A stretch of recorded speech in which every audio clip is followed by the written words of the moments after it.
president of the U.S. Middle East Project, a policy institute that focuses on the situation. Daniel, good morning to you. And for the man in Jeremy's story who says that this is the last day that he's going to have to eat from one of these soup kitchens, before we get to phase two and what could fall apart there, what's your degree of confidence that phase one will hold? Because there are so many opportunities, inflection points where this could go awry. Victor, yeah, there's hope and then there's confidence. And the latter is going to be hard to sustain.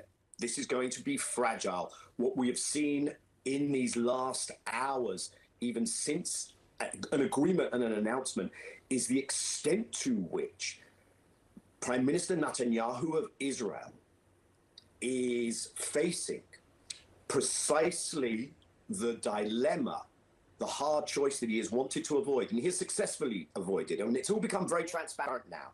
The party that worked hardest to prevent that was the Israeli Prime Minister, because he knows his coalition becomes so destabilized by this. We've seen one party has left and said they will only return to government if the war resumes. Another party has said they will leave the government if the attack against Gaza doesn't resume. They've been committed to depopulating Gaza, to resettling the north.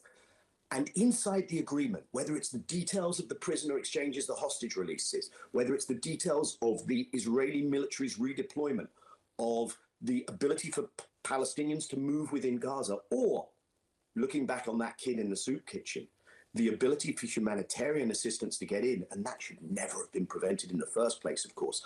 All of those details mean we're on a very rocky road. Netanyahu, I would suggest, we should not consider as having crossed the Rubicon definitively. I think if he can upend this deal and get away with not being blamed, he will, because not only has his total victory been proven to be a total failure, but his politics stacks up so fragile in the wake of the deal. And how does, I mean, this is just phase one, 6 weeks.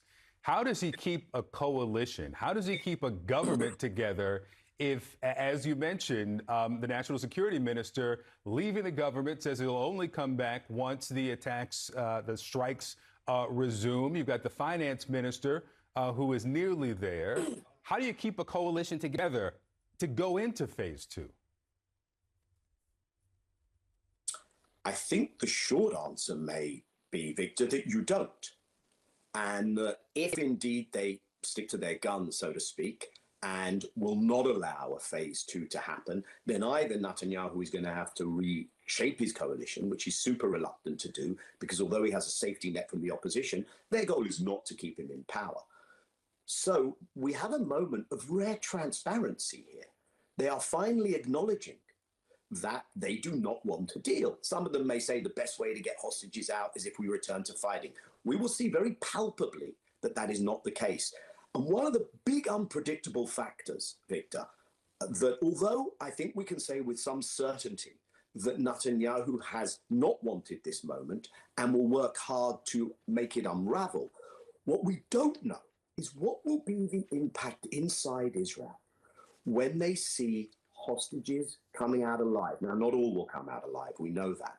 But when they see that, how is that going to play out in society? And I think one of the reasons Netanyahu has not wanted to get to this moment is that is a dynamic he can't control. He also, by the way, feels he no longer has a US president that, and I can't put this in gentle terms, so I'll put it bluntly, that he cannot wrap around his finger, which was the case with the Biden administration. So those are the dynamics we're entering into. But what an appalling loss of life, Victor. This deal was ready months and months ago. Tens of thousands of Palestinians have been killed by Israeli bombing subsequently. Probably dozens of hostages have died. That shouldn't have been the case. We should never have gotten to this moment. Now we're here.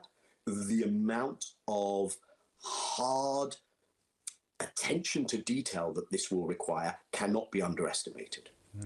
Daniel Levy, thank you so much for the insight. Well, plans for Donald Trump's second